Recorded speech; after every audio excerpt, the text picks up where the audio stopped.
Hello दोस्तों, हमारे YouTube channel teaching with Chaudhary में आप लोगों का बहुत बहुत स्वागत है। दोस्तों UP TET paper 2 level 2 means junior level के लिए एसएसटी के 30 एमसीक्यू क्वेश्चन कराए जाएंगे दोस्तों इस सेशन में, जो कि बहुत ही इंपॉर्टेंट क्वेश्चन है। दोस्तों चलिए इस सेशन को स्टार्ट किया जाए। पहला क्वेश्चन देखिए दोस्तों, इतिहास का है। ऋग्वेद में किस नदी को नदी तमा नदियों में सबसे उत्तम कहा गया है? दोस्तों बहुत ही इंपॉर्टेंट क्वेश्चन है। चलिए दोस्तों देखिए इसका आंसर क्या होगा, सरस्वती। क्या होगा दोस्तों, सरस्वती। नदी तमा किसे कहा गया? सरस्वती को। दोस्तों व्याख्या देख लीजिए दोस्तों इसकी। ऋग्वेद में सरस्वती को सबसे पवित्र नदी माना गया है, जबकि सिंध नदी का उल्लेख सबसे अधिक बार हुआ है। ये भी दोस्तों दोस्तों ये बहुत ही इंपॉर्टेंट क्वेश्चन है, आ सकता है यूपी एग्जाम में कि नदी तमा किस नदी को कहा गया है, तो क्या कहेंगे? सरस्वती नदी को। ठीक है दोस्तों, इसे माते तमा भी कहा जाता है। ठीक है दोस्तों, अगला क्वेश्चन। प्रसिद्ध कांस्य की नर्तकी डांसिंग गर्ल की मूर्ति सिंध घाटी सभ्यता के किस स्थल से प्राप्त हुई थी? ठीक है दोस्तों, तो ये मोहनजोदड़ो है। विकल्प डी मोस्ट इंपोर्टेंट क्वेश्चन दोस्तों। तो प्रसिद्ध कांस्य की नर्तकी मूर्ति सिंध घाटी सभ्यता के किस स्थल से प्राप्त हुई थी? तो यह है मोहनजोदड़ो। अगला क्वेश्चन दोस्तों, अष्टांगिक मार्ग का सिद्धांत किस धर्म दर्शन से संबंधित है? दोस्तों अष्टांगिक मार्ग की संकल्पना जो है ये बौद्ध धर्म से संबंधित है। किस धर्म से? बौद्ध धर्म से। अगला क्वेश्चन दोस्तों, महात्मा, इसकी व्याख्या देख लीजिए दोस्तों कि महात्मा बुद्ध ने दुखों से मुक्ति पाने के लिए अष्टांगिक मार्ग जैसे सम्यक दृष्टि, सम्यक संकल्प आदि का उपदेश दिया था। तो अष्टांगिक मार्ग महात्मा बुद्ध ने इसको अपनाया था। ठीक है दोस्तों, अगला क्वेश्चन, मौर्य वंश के किस शासक को यूनानी लेखक द्वारा अमित्रघात मीन्स क्या होता है? शत्रुओं का नाश करने वाला कहा गया? तो दोस्तों इसका आंसर क्या होगा? बिंदुसार। मोस्ट इंपोर्टेंट दोस्तों, नोट कर लीजिए। इसकी व्याख्या देख लीजिए दोस्तों। बिंदुसार जो क्या था, वो चंद्रगुप्त मौर्य का पुत्र था और सम्राट अशोक का पिता था। ये दोस्तों मोस्ट इंपोर्टेंट है दोस्तों, इसको भी नोट कर लीजिए। अगला क्वेश्चन देखिए दोस्तों, किस गुप्त शासक को उसकी वीरता और विजयों के कारण भारत का नेपोलियन कहा जाता है? दोस्तों समुद्रगुप्त को। मोस्ट इंपोर्टेंट दोस्तों, किसको? समुद्रगुप्त को। इसकी व्याख्या देख लीजिए दोस्तों।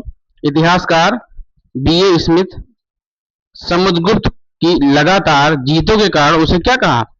भारत का नेपोलियन। तो भारत का नेपोलियन किसने कहा था? समुद्रगुप्त को बीए स्मिथ ने कहा था। चलिए दोस्तों अगला क्वेश्चन, तराइन का द्वितीय युद्ध। तो दोस्तों तराइन का द्वितीय युद्ध कब हुआ था? 1192 में। ठीक है दोस्तों, और किसके बीच लड़ा गया था और इसमें किसकी जीत हुई थी? दोस्तों इससे 3 क्वेश्चन है। तो तराइन का द्वितीय युद्ध कब हुआ था? 1192 में।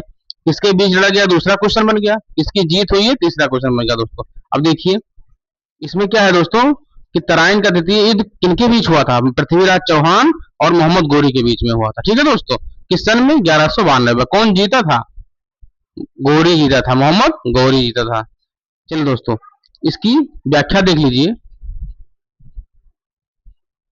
तराइन का पहला युद्ध 1191 में, उसमें क्या हुआ था? पृथ्वीराज चौहान जीता था। ठीक है, लेकिन दूसरे युद्ध में 1192 में जो हुआ था तराइन का द्वितीय युद्ध, उसमें मोहम्मद गोरी जो था वो विजयी हुआ था, जिसने भारत में मुस्लिम साम्राज्य की नींव डाली थी। ठीक है दोस्तों, अगला क्वेश्चन देखिए, फतेहपुर सीकरी में इबादत खाना मीन्स प्रार्थना भवन का निर्माण किस मुगल सम्राट ने करवाया था? तो दोस्तों इबादत खाना अकबर ने करवाया था। ठीक है दोस्तों, इसकी व्याख्या देख लीजिए दोस्तों। अकबर ने सन 1775 ईस्वी में विभिन्न धर्मों के दार्शनिक और धर्म गुरुओं के साथ चर्चा करने के लिए इसका निर्माण करवाया था। ठीक है, अगला क्वेश्चन देखिए दोस्तों, अस्थाई बंदोबस्त मीन्स परमानेंट सेटलमेंट व्यवस्था 1793 में किसके द्वारा लागू की गई थी? दोस्तों इंपॉर्टेंट क्वेश्चन है। अस्थाई बंदोबस्त लॉर्ड कॉर्नवालिस ने लागू किया था। ठीक है, इसकी व्याख्या देख लीजिए दोस्तों। ये व्यवस्था बंगाल, बिहार और उड़ीसा में भू राजस्व लगान वसूलने के लिए जमींदारों के साथ शुरू की गई थी। ठीक है दोस्तों, नेक्स्ट क्वेश्चन, 1857 के विद्रोह के समय भारत का गवर्नर जनरल कौन था? तो दोस्तों लॉर्ड कैनिंग था। मोस्ट इंपोर्टेंट दोस्तों, अगला क्वेश्चन देखिए, इसकी व्याख्या देख लीजिए दोस्तों। लॉर्ड कैनिंग जो था वो भारत के अंतिम गवर्नर जनरल और विद्रोह के बाद भारत के पहले वायसराय बने थे। ठीक है, अगला क्वेश्चन देखिए दोस्तों, केसरी और मराठा समाचार पत्रों का संपादन किसने किया था? दोस्तों, बाल गंगाधर तिलक ने किया था। इसकी व्याख्या देख लीजिए। केसरी जो है मराठी भाषा में और मराठा जो है वो अंग्रेजी भाषा में निकालने वाला अखबार था। इसका उपयोग बाल गंगाधर तिलक जी ने राष्ट्रवाद फैलाने के लिए किया। ठीक है दोस्तों, अगला क्वेश्चन, कुछ क्वेश्चन भूगोल से हैं दोस्तों। चलिए देखिए, सौर मंडल का सबसे गर्म ग्रह, तो दोस्तों जो सौर मंडल का सबसे गर्म ग्रह है वो है शुक्र, वीनस। इसकी व्याख्या देख लीजिए दोस्तों। सूर्य के सबसे नजदीक क्या है? बुध है, ठीक है। लेकिन शुक्र के वायुमंडल में क्या पाया जाता है? कार्बन डाइऑक्साइड, वो भी 96% की अधिक मात्रा के होने के कारण वो ग्रीन हाउस प्रभाव होता है वहां पर, ठीक है। इससे वो सबसे गर्म होता है। कौन? शुक्र। ठीक है दोस्तों, अगला क्वेश्चन देखिए। दो अक्षांश रेखाओं के बीच की दूरी लगभग कितनी होती है? ये 111 किलोमीटर होती है। ठीक है दोस्तों, अगला क्वेश्चन, व्याख्या देख लीजिए। दो समांतर अक्षांश रेखाओं के बीच की दूरी हर जगह लगभग 111 किलोमीटर होती है। अगला क्वेश्चन दोस्तों, स्वेज नहर किन दो सागरों को आपस में जोड़ती है? तो दोस्तों ये भूमध्य सागर और लाल सागर को। ठीक है दोस्तों, स्वेज नहर किन दो सागरों को जोड़ती है? तो भूमध्य सागर और लाल सागर। अगला व्याख्या देख लीजिए।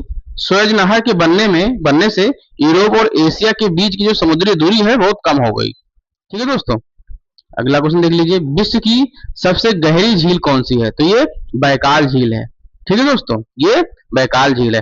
इसकी व्याख्या देख लीजिए दोस्तों। बैकाल झील ये कहां पर है? रूस के साइबेरिया क्षेत्र में स्थित है और ये दुनिया की सबसे गहरी और मीठे पानी की सबसे बड़ी आयतन वाली झील है। ठीक है, अगला क्वेश्चन, भारत की मुख्य भूमि का सबसे दक्षिणी बिंदु कौन सा है? तो दोस्तों ये कन्याकुमारी कैप कोमोरिन है। ठीक है दोस्तों, अगला क्वेश्चन,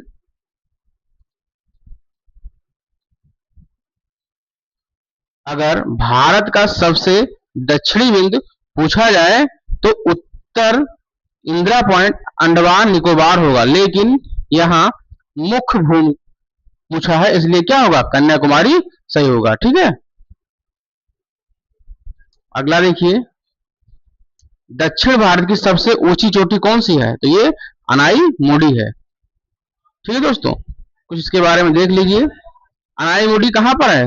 कुछ केरल में स्थित है।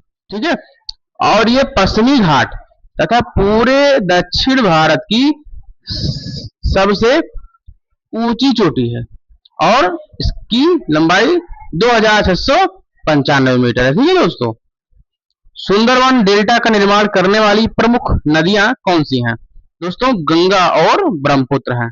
मोस्ट इंपॉर्टेंट दोस्तों, अगला क्वेश्चन, व्याख्या देखिए। ये विश्व का सबसे बड़ा डेल्टा है जो भारत और बांग्लादेश में फैला है। ठीक है, और यहाँ पर सुंदरी नामक वृक्ष पाए जाते हैं। ठीक है, अगला क्वेश्चन, सरिस्का राष्ट्रीय उद्यान और रणथंभौर राष्ट्रीय टाइगर रिजर्व ये भारत के किस राज्य में स्थित है? तो ये राजस्थान राज्य में है। ठीक है, मोस्ट इंपॉर्टेंट, व्याख्या देख लीजिए उसके बारे में। ये दोनों ही प्रसिद्ध बाघ अभ्यारण्य दोस्तों, जो सरिस्का राष्ट्रीय उद्यान है और रणथंभौर टाइगर रिजर्व है, ये क्या है? ये बाघ अभ्यारण्य है और ये कहां पर स्थित है? राजस्थान में। अगला क्वेश्चन देखिए दोस्तों, नाथुला दर्रा भारत के किस राज्य में स्थित है? तो दोस्तों ये कहां पर है? ये सिक्किम में है। ठीक है दोस्तों, अगला क्वेश्चन देखिए, व्याख्या देखिए। नाथुला दर्रा ये भारत किस राज्य में है? भारत के सिक्किम को तिब्बत चीन से जोड़ता है और ये पुराने रेशम मार्ग का हिस्सा रहा है। ठीक है, आगे देखिए, भिलाई इस्पात संयंत्र क्या है? भिलाई इस्पात संयंत्र की स्थापना किस देश के सहयोग से की गई थी? दोस्तों जो भिलाई इस्पात संयंत्र है ये सोवियत संघ रूस से के सहयोग से की गई थी। व्याख्या देख लीजिए दोस्तों। इसकी स्थापना जो है ये छत्तीसगढ़ में की गई है। तो ये भी क्वेश्चन आ सकता है कि भिलाई इस्पात संयंत्र किस राज्य में से? तो क्या होगा? छत्तीसगढ़ में है। और किस पंचवर्षीय योजना के दौरान हुआ? दूसरी पंचवर्षीय योजना के दौरान। और किस देश की सहायता से? सोवियत संघ के सहयोग से की गई थी। चलिए दोस्तों, अगला क्वेश्चन, भारतीय संविधान सभा के अस्थायी अध्यक्ष के रूप में किसे चुना गया था? ठीक है दोस्तों, तो अस्थायी अध्यक्ष कौन थे? Doctor Rajendra Prasad. Most important दोस्तों। अगला क्वेश्चन देखिए, इसकी व्याख्या देख लीजिए। 9 दिसंबर 1946 को डॉक्टर सच्चिदानंद सिन्हा को अस्थायी अध्यक्ष चुना गया था। ठीक है, तो अस्थायी अध्यक्ष कौन थे? डॉक्टर सच्चिदानंद सिन्हा। लेकिन 11 दिसंबर 1946 को डॉक्टर राजेंद्र प्रसाद थे, सर्वसम्मति से उन्हें क्या अस्थायी अध्यक्ष चुना गया। तो पूछा क्या था? अस्थायी अध्यक्ष, तो क्या होगा? डॉक्टर राजेंद्र प्रसाद। ठीक है दोस्तों। अगला क्वेश्चन, भारतीय संविधान का कौन सा भाग मौलिक अधिकारों फंडामेंटल राइट से संबंधित है? ये भाग 3 के अंतर्गत है। ठीक है, इसकी व्याख्या देख लीजिए। भाग 3 में और अनुच्छेद कहां से कहां तक? 12 से 35 को क्या कहा जाता है? भारत का मैग्ना कार्टा कहा जाता है। तो क्वेश्चन ये आ सकता है दोस्तों कि भारत का मैग्ना कार्टा किसे कहा जाता है? तो मौलिक अधिकार कहा जाता है। और किस भाग में है? भाग 3 में है। और अनुच्छेद कहां से कहां तक? 12 से 35 में। ठीक है दोस्तों। और मौलिक अधिकार किस देश से लिया गया है? तो ये अमेरिका के संविधान से लिया गया है। अगला क्वेश्चन दोस्तों, भारत के राष्ट्रपति को पद की शपथ कौन दिलाता है? तो ये भारत के मुख्य न्यायाधीश CJI। ठीक है दोस्तों। अगला क्वेश्चन, संविधान के अनुच्छेद 60 के तहत सुप्रीम कोर्ट के मुख्य न्यायाधीश राष्ट्रपति को क्या है? शपथ दिलाते हैं। ठीक है, उनकी अनुपस्थिति सुप्रीम कोर्ट के वरिष्ठतम न्यायाधीश ये कार्य करते हैं। ठीक है। अगला क्वेश्चन, किस संविधान संशोधन को लघु संविधान कहा जाता है? Most important, mini constitution. तो ये 42वां संविधान संशोधन 1976 को कहा जाता है। ठीक है, इसकी व्याख्या देख लीजिए। इसके तहत संविधान की प्रस्तावना में 3 नए शब्द समाजवादी, पंथ निरपेक्ष, अखंडता जोड़े गए को क्या है? मौलिक कर्तव्य। ठीक है, मौलिक कर्तव्य है ना, 4 ये में भी शामिल किए गए। अगला देखिए, संसद के संयुक्त अधिवेशन की अध्यक्षता कौन करता है? दोस्तों लोकसभा अध्यक्ष करते हैं। अगला व्याख्या देखिए, राष्ट्रपति जो है वो अनुच्छेद 108 के तहत संयुक्त अधिवेशन को क्या करते हैं? बुलाते हैं, लेकिन अध्यक्षता कौन करता है? लोकसभा अध्यक्ष। अगला देखिए, पंचायती राज व्यवस्था को संवैधानिक दर्जा किस संशोधन द्वारा दिया गया? तो ये 73वां संविधान संशोधन। 73वां संविधान संशोधन देख लीजिए व्याख्या इसकी। 73वां संविधान संशोधन किस सन में? 1992। और किस अनुसूची के द्वारा? 11वीं अनुसूची के द्वारा, जो ग्रामीण स्थानीय शासन पंचायती राज से जुड़ा हुआ है। ठीक है, किसी राज्य में राष्ट्रपति शासन संविधान के किस अनुच्छेद के तहत लगाया जाता है? तो ये अनुच्छेद 356 के तहत। ठीक है दोस्तों। अगला क्वेश्चन, व्याख्या देख लीजिए इसकी। अनुच्छेद 352 ये क्या है? राष्ट्रीय आपातकाल। ठीक है दोस्तों। और 356 क्या है? राज्य में संवैधानिक तंत्र विफल होने पर क्या लगता है? राष्ट्रपति शासन। और 360 क्या है? ये वित्तीय आपातकाल के लिए। ठीक है। अगला देखिए, भारत में राष्ट्रीय आय का आकलन करने वाली संस्था कौन सी है? तो राष्ट्रीय सांख्यिकी कार्यालय जो है NSO, ठीक है, ये करती है। व्याख्या देख लीजिए। पहले ये काम कौन करता था? केंद्रीय सांख्यिकी संगठन करता था, CSO करता था। लेकिन जब इसका विलय हो गया तो कौन करता है? NSO। अगला देखिए, कृषि, वानिकी, मत्स्य पालन अर्थव्यवस्था के किस क्षेत्र के अंतर्गत आते हैं? तो ये प्राइमरी सेक्टर के अंतर्गत, मीन्स प्राथमिक क्षेत्र के अंतर्गत आते हैं। इसकी व्याख्या देख लीजिए। प्राकृतिक संसाधनों के सीधे दोहन से जुड़ी गतिविधियां प्राथमिक क्षेत्र में आती हैं। विनिर्माण के द्वितीय में, सेवाएं तृतीय क्षेत्र में आती हैं। तृतीय क्षेत्र में आती हैं। अगला देखिए और लास्ट, छिपी हुई बेरोजगारी या प्रच्छन्न बेरोजगारी मुख्य रूप से भारत के किस क्षेत्र में देखने को मिलती है? तो ये कृषि क्षेत्र में देखने को मिलती है। ठीक है दोस्तों, इसकी व्याख्या देख लीजिए दोस्तों। प्रच्छन्न बेरोजगारी का मतलब क्या होता है? ऐसी स्थिति से जहां किसी काम में जरूरत से ज्यादा लोग होते हैं, यदि कुछ लोगों को उसमें से हटा दिया जाए तो कुल उत्पादन पर कोई असर नहीं पड़ता है। सीमांत उत्पादकता क्या होती है? शून्य होती है। और ये भारतीय खेती की सबसे बड़ी समस्या है। ठीक है दोस्तों,